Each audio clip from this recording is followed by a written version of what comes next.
So guys, manglaba ta. Kabalo ba sa mong manglaba kamo mga lalaki diha? Ako guys, ako gyoy naglalaba sa amo ang pamilya. Or ako po yung naglalaba kasi lalo na yung mga uniforme ng ating mga anak ay kailangan talaga ng malinis. Yun nga guys, atin ang banlawan.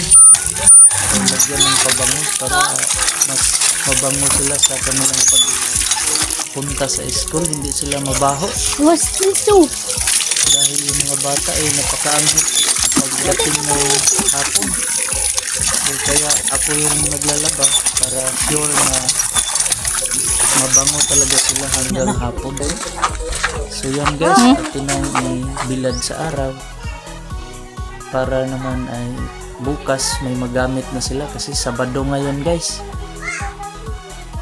Yung mga anak ko guys ay yung trabaho nila yung hugas plato, yung mga ganyan, pero sa labahin guys ako talaga yung gumagawa.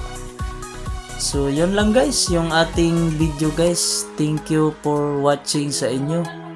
Good day and salamat.